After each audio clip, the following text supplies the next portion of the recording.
sookin' now. It is war in the streets. America, we need to calm our asses down. This has gone too far. Now, I know we need equality. We need justice, power to the people. We need we, the people, to rise up, and we need to overcome all this hatred and discrimination. But this shit has gotten ridiculous.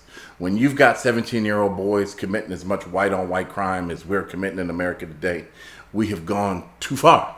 It's enough. We got to put a stop to this shit because y'all are destroying your communities. White people, please listen to me. You can't drive around town and just shoot whoever the fuck you want to shoot. It doesn't work that way.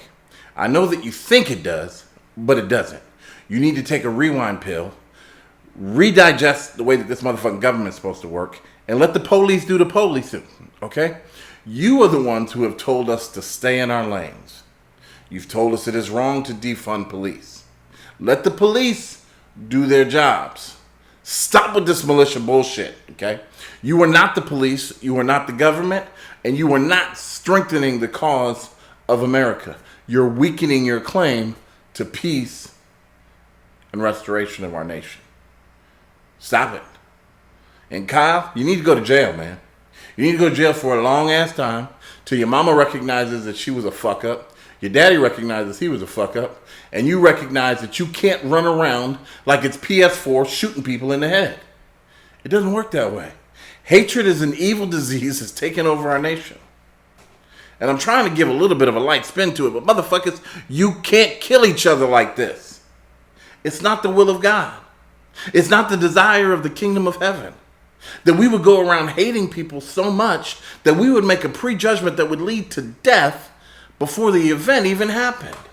People, we're better than this. America, we're better than this. We need to jump into a line of hope, to a line of faith, and to certainly that line called love. They ain't been giving out love for a little bit, but we need to jump out of the line of fear, jump out of the line of hatred, jump out of the line of assumption, jump out of the line of judgment, and get our asses back into the line and the ranks of building this nation up in love, hope, and faith. What are we doing, America? What are we doing where we justify the death of two people and the shooting of an unarmed man 7 times in his back?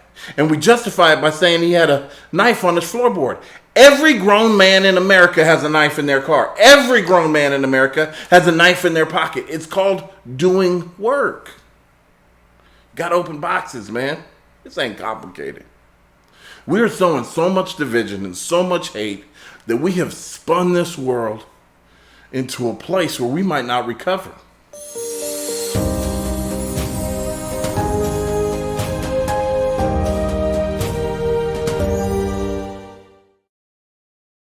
But if you're like me, you haven't lost hope yet.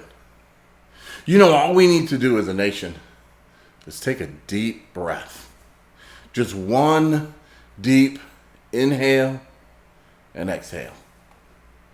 Remember when your mama came home and you and your baby brother were fighting? She'd grab you by the ear and send one of y'all to your room, the other one to the corner. That's all we need. We've got 2 parties at war right now trying to win a seat that they're the same bird flapping their 2 different wings. America, we're better than this. So what we need is we need a generation of discipline, of young men and young women, middle-aged and old people who take a breath, practice a little self-discipline, and realize that this too shall pass. I know that all these conspiracies that exist out there, it's the end of the world. QAnon or 7Iran or Your Mama Iran running around here telling everybody it's the end of the world, that everybody's the devil. It's not. And if it is, let's die and go to heaven. But get over yourselves. You don't have all the answers.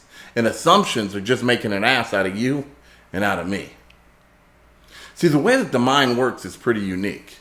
The way that the mind works is not by individual thought. The mind works in a collective hive. You say, what do you mean by that, Richard? A study was done, and over the 70-year expected lifespan of an individual, they have about 1 gigabyte of information or knowledge. That's it. And we run around thinking that we know things so well. But what's happened in the world that we live in today is that the beehive mentality has given us most of the thoughts that we really present in the world that we live in. You don't necessarily have independent thought. You haven't thought through all the logical ends, and most of the time you think you know more than you actually do. I know for myself, I'm probably guilty of it too. When I get into a heated debate, I think I can jump on Google and search it out before I think it out. People, it's time to get back to common sense. It doesn't take a brain scientist or rocket scientist to figure out hate doesn't lead us to where we want to go. America, we're burning down our own cities. We're destroying ourselves over a hope for a future that we're undermining. America, it's time to calm down.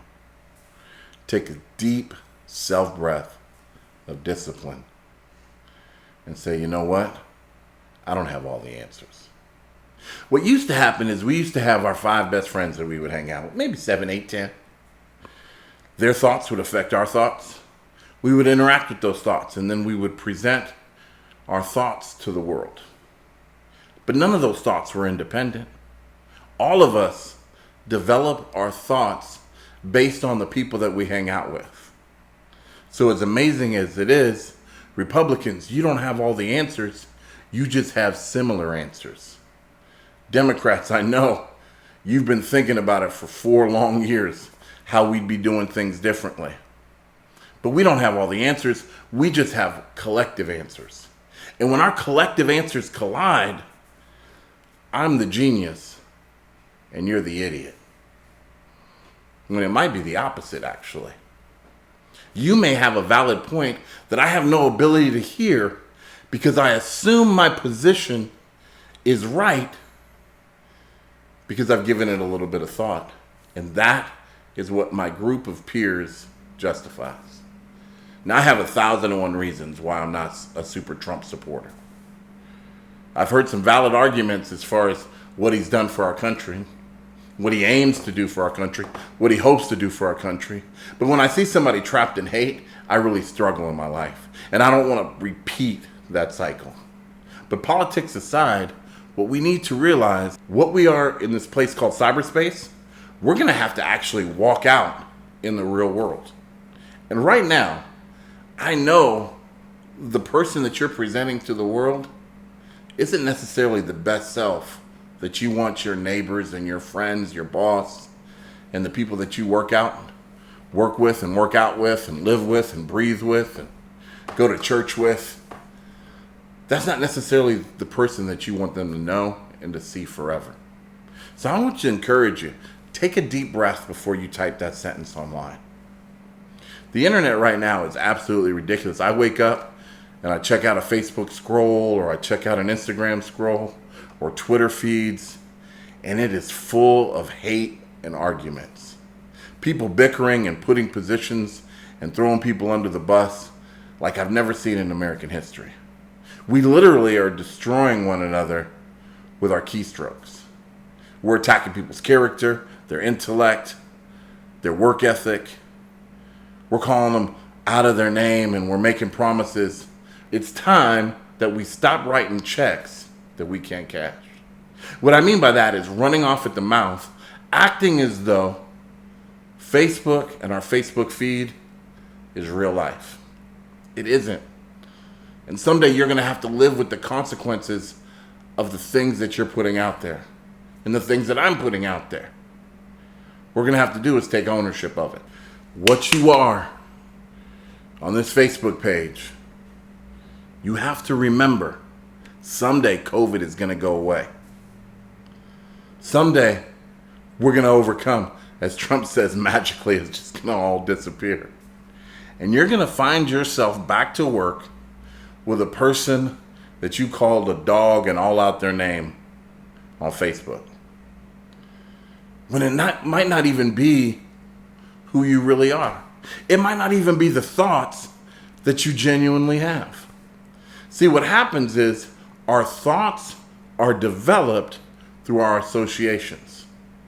And so the more you associate with Republican thoughts, the more you're going to sound Republican. And the more you associate your thoughts with Democrat thoughts, the more you're going to sound like a Democrat.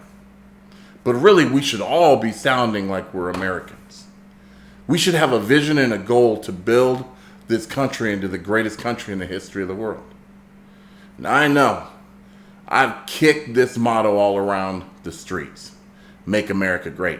And the reason I've kicked the motto all around the streets is because I want to be specific. When was it ever really great for people of color? I have a specific agenda that I'm trying to meet, just like you should have a specific agenda that you're trying to meet. I'm trying to bring the needs of my people, education, healthcare. I'm trying to bring the needs of economic empowerment. I'm trying to bring the needs of our hurting inner city children to the forefront. And I'm trying to make sure that our broken are heard. I have a lot of people blowing me up, threatening me, attacking me, asking me why I don't talk about black on black crime. Number one, because black on black crime doesn't exist. Why don't we talk about white on white crime? Why don't we talk about Kyle running around shooting 3 white people at a Black Lives Matter movement? It's not because it's black on black crime, family. It's proximity crime. See, what happens is when you throw a bunch of people into the same region and you starve that region of economic opportunity, anger is going to emerge and people are going to do whatever they can try to do to survive. And that's what's happening in our inner city of Chicago, is that a lot of people realize that there is no way out. There is no hope. And when you lose hope, the Bible teaches us, you lose focus. You lose vision. Your heart enters into despair. And a person in despair can go one of 2 directions. They can begin to hate themselves, which has happened for too long, or they can begin to take that hate and that anger out in the community of the people that are around them. Knock, knock. Is anybody home? Are you hearing what I'm talking about? Are you recognizing that you might not have all the answers? I know that in a process of self-evaluation, I certainly don't. And I don't think it's healthy that we assume that we do. That saying, when you assume, you make an ass out of you and out of me, is as real as it's ever been. America, we need to stop assuming that our neighbor is against us and start believing that they're for us. We need to stop assuming that because somebody got a different skin tone, that they don't have the same vision for their family as we have for our family, that they don't have the same hope of a better future and a better life and a better America. I know that fear has shaken the basket of America's soul. It's made us to enter in, it's caused us to enter into places we should never have entered into, of isolation and hate and me against you and you against me. We shouldn't be against each other. As a matter of fact, like a mighty fist, we should stand strong together. This fist was never meant to be just about black power. It was supposed to be about power to the people. We've got elites in our country, Democrats and Republicans, that are swirling the media with such fueled hatred and division that it's got us thinking things that we don't need to think. America, we've come a long way since slavery. We've come a long way since Jim Crow. We've come a long way since redlining, and we've come a long ways from the 1960s. We've come a long ways from gang wars of the 1980s, and we find ourselves in a new place in American history. We've come a long ways, but we haven't come as far as we should come. What we need to do right now is search our own hearts. This is an opportunity for us to ask ourselves, is what they're saying about me true? It's an opportunity to search our mind and search our language and search the things that we think and the things that we present to the world and say, is there truth to what they're saying? When their arguments come about and you're heated and the conflict is at an all-time high and people are threatening you and attacking you and breaking your thoughts and ideas down, and you thought through it so well, but your friend who you agreed with isn't there to help you, support you in your argument, and your argument begins to fall apart and you feel like you're losing position and you're losing control and you're losing personal power. and you're in that moment and it feels like all hell is breaking out in your little conflicted moment, take a breath, self-analyze, and say, how can I grow? America, if we will take a commitment to personal growth, this country can become great. I don't know about great again. I have some reservations of thought that way. The greatest nation in America is America on paper, but in principle and action, we've hidden behind hate and division. What we need to realize is that this 1% or whatever the small percentage of elitists, we're trying to drive our economy through capitalism of separation, take. What we need to realize is that we aren't divided. They've separated themselves from us and taken all the gold. These elitists have us thinking that we're fighting each other, but we shouldn't be fighting each other because you're my brother and you're my sister. They leave us fighting over scraps while they consume and sit behind golden gates and laugh at us. America, racism is just the simplest form of capitalism's greed to control us, to divide us and separate us. And I'm not purely against capitalism. I'm surely not against this great republic. But what I am is against us hating one another. What I am is about us regressing back to a place of segregation and hatred and division amongst us because of the color of our skin. We are so close to the finish line, and I want you, if you could, just to trust me and to search your heart. Say, where am I twisted and where am I broken? And where am I maybe just miscommunicating to other people? See, we all speak slightly different variations of the American English that we've developed. We have different cultural experiences and we have different backgrounds. And so when I say something to you, it may offend you, even though I have no intent of offending you, and vice versa. Let's seek first to understand and then to make our really, really important point. Because if we give our two beautiful ears to hearing and we're slow to use our lips to speak, I bet you'd be surprised how much we can really grow through communication. America, this cyber world got you real fucked up. It's got you twisted and thinking the wrong things. It's got you doing the bidding of your politics and your politicians. Listen to me, America. We the people run this bad boy. We the people are in control.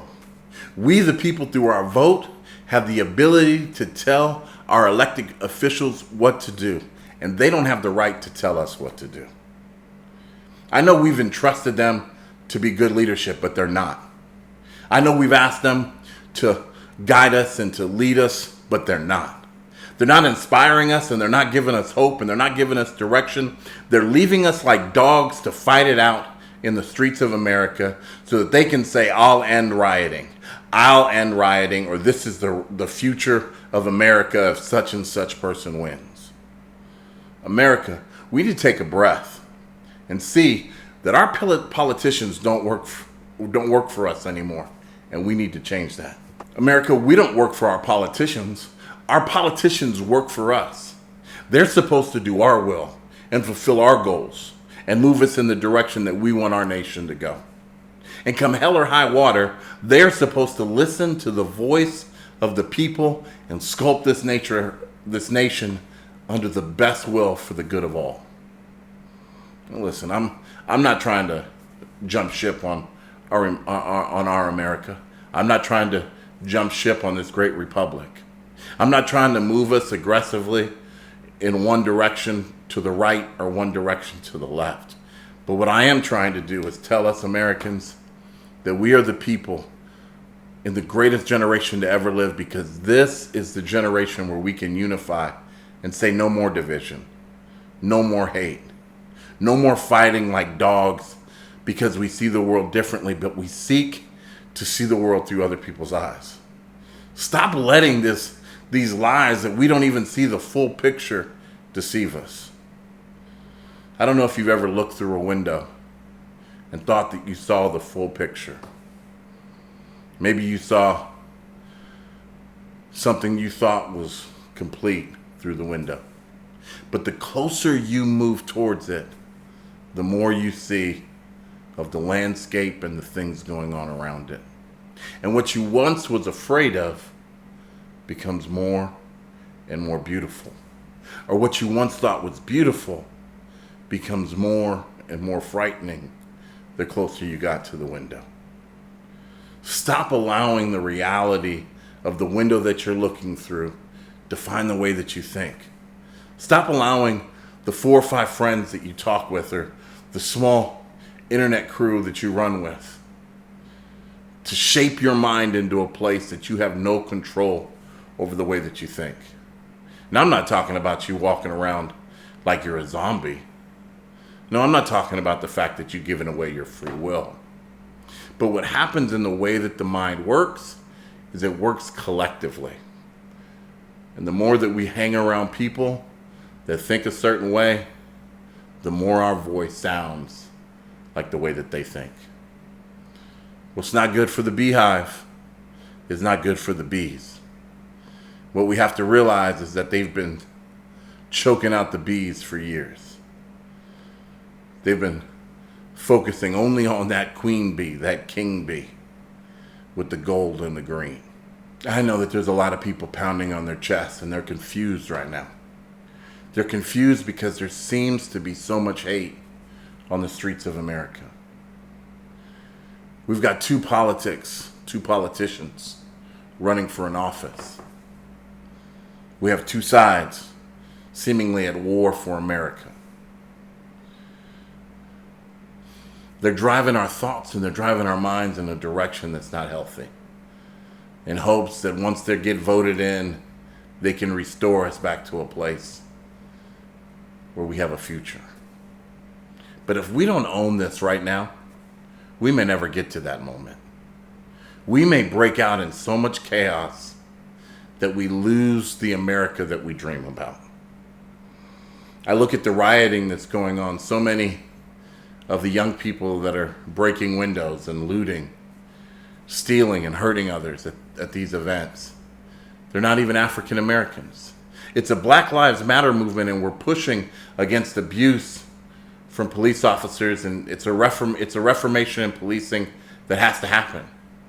If you would just, if you're on the other side of what I'm saying there, that way, just take a deep breath and think about if it was your children and they were facing the future that my child may face, or the child of someone of a darker hue would face. And what if that was you? You'd want reform. You'd pound your chest for reform. But what's happening in America today is that it's not just black and brown people that are crying out, no justice, no peace. It's young Caucasian Americans who have seen the injustice that's happened so long, and they realize that they're on the cuspice of being the less than group that once fell just to the dark and the browns, the black and the browns of America. You say, what do you mean by that? As America has changed, it's gone from an agricultural-based society to now a technologically based society. As a result of that, many of the jobs that African Americans, people of color once did, no longer even exist in our nation. And what's happened is that job market is no longer needed. Black and brown people in so many ways have become a non-necessity to this nation's success in the eyes and the minds of the elite.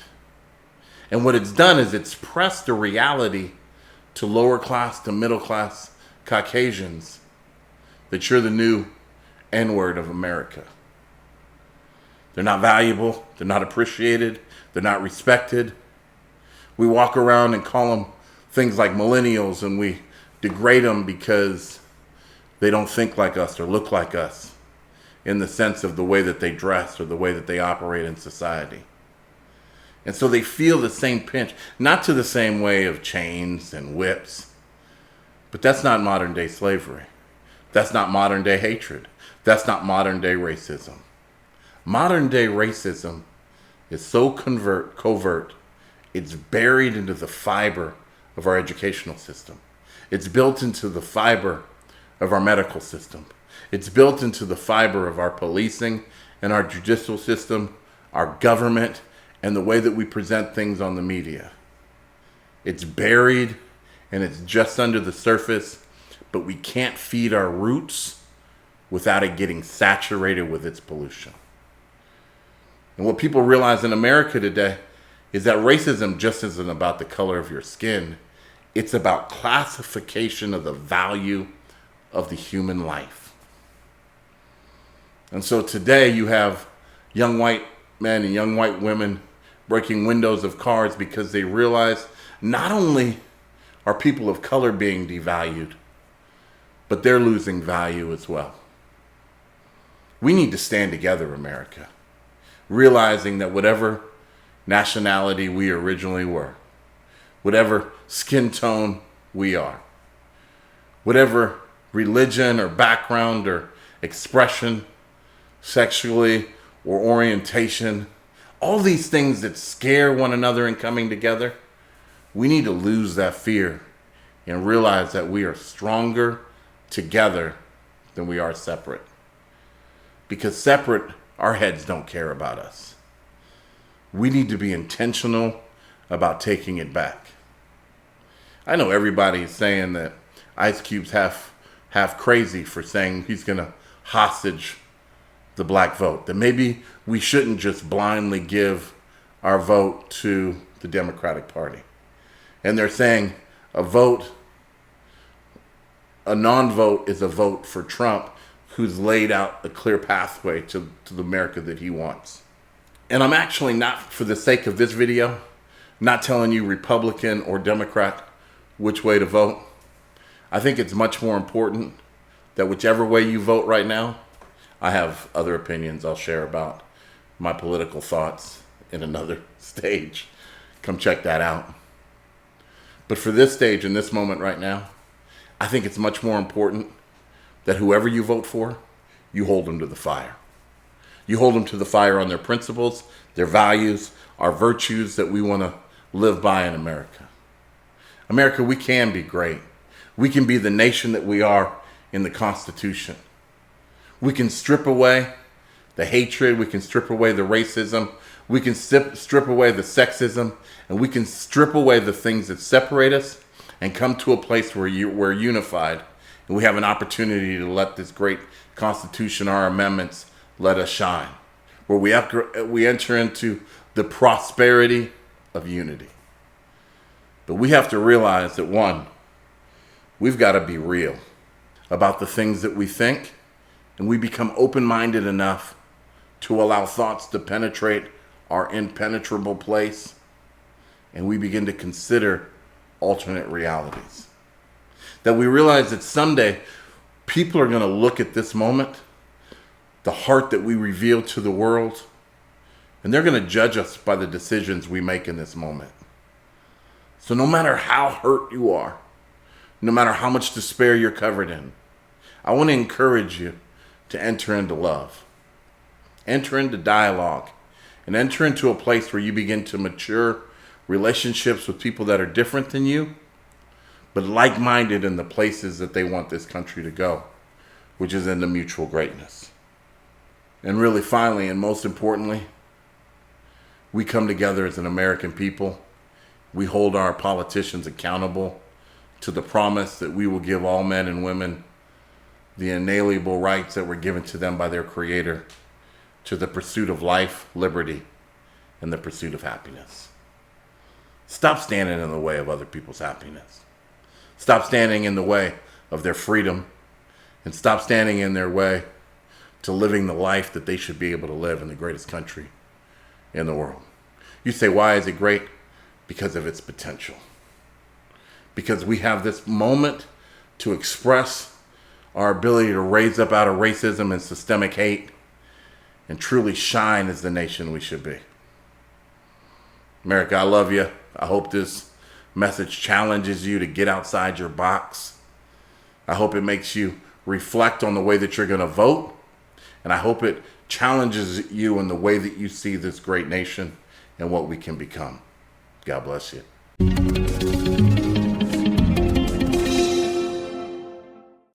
I'm Richard Thomas. I'm your host here at the Lionheart Institute.